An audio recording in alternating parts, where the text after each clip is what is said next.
नोटबंदी की हकीकत सामने आ गई है। 22 महीनों बाद आरबीआई नोट गिनने में पूरी तरह कामयाब हो गई है।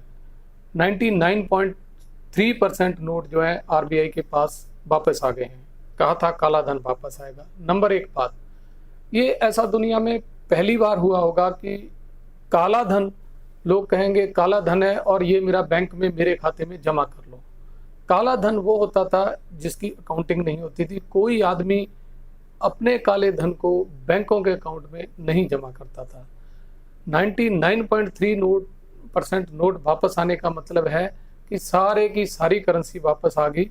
हाँ, याद रखें, इसमें जो केस प्रॉपर्टीज में पकड़ी गई करेंसी है, जैसे कोई 2 करोड़ रुपया सांसद में पकड़ा गया था और नोट पकड़े जाते हैं, पिछले कई सालों से सीबीआई या स्टेट पुलिस की कस्टडी में है, वो नोट कस्टडी में पड़े हैं 500 और 1000 के, वो नोट वापस नहीं आए हैं। तो और दूसरा, हर एनआरआई के पास कुछ 500, 2000, 1000 के नोट होते हैं और बहुत सारे एनआरआई ऐसे छोटे अमाउंट बदलने के लिए वापस नहीं आए। तो वर्चुअली अगर देखा जाए तो 100% या उससे भी ज़्यादा करेंसी वापस आ चुकी है। एक भी पैसा कहीं डिस्ट्रॉय नहीं हुआ। 4 मोटिव गिनाए गए थे जो प्रधानमंत्री द्वारा जब 22 महीने पहले वो नोटबंदी करी थी। काला धन वापस आएगा, सारा का सारा धन वापस आ गया। काला उसमें क्या है किसी को पता नहीं। हाँ, अब सरकार दावे करती है कि भाई हम बड़े नोटिस इशू हुए हैं, इतने नोटिस इशू हुए। सिर्फ नोटिस इशू हुए हैं, नोटिस तो रूटीन में भी इशू होते हैं, पर काला धन कितना पकड़ा गया है, कितना सरेंडर हुआ है, इसकी कोई गिनती कहीं पे भी नहीं है। नंबर 2, आतंकवादियों की कमर टूट जाएगी। जम्मू कश्मीर में हमने देख लिया, आतंकवादियों की कमर तो नहीं टूटी पर सरकार जरूर टूट गई। इतने साल रहने के साथ सरकार को खुद छोड़ के भागना पड़ा वहां से बीजेपी को, और वहां की सरकार का ही साथ छोड़ना पड़ा, आतंकवादियों की कमर नहीं टूटी। तीसरा था कि जो डिजिटल ट्रांजैक्शन है वो बढ़ेंगे।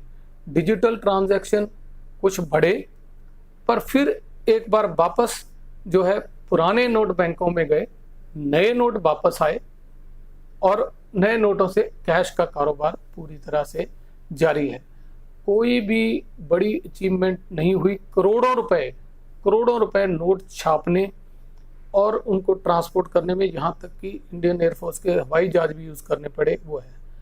रंग बिरंगे नोट छाप दिए, अलग अलग साइजों के नोट छाप दिए। बहुत सारे एटीएम्स में कितना पैसा बर्बाद हुआ उनको रिकैलिब्रेट करने का। अभी भी पूरे एटीएम हर तरह के नोट बाहर नहीं निकाल रहे हैं क्योंकि हर नोट का साइज अलग है। ये पहली बार ऐसा हुआ होगा कि छोटा नोट बंद करके बड़ा नोट छाप दिया गया ताकि काला धन और ज़्यादा और आसानी से इकट्ठा होने लगा। तो मंतव्य क्या था?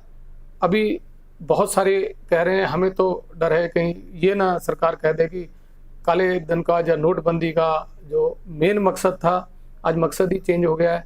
हो सकता है धीरे धीरे सरकार ये भी कह दे कि ये तो ग्लोबल वार्मिंग कम करने के लिए था, ऐसा काले धन वगैरह के लिए नहीं था।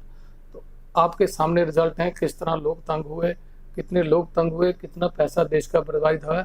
और एक ही कहावत में सम अप करेंगे, खोदा पहाड़, और इस केस में तो शायद चूहा भी नहीं निकला। धन्यवाद।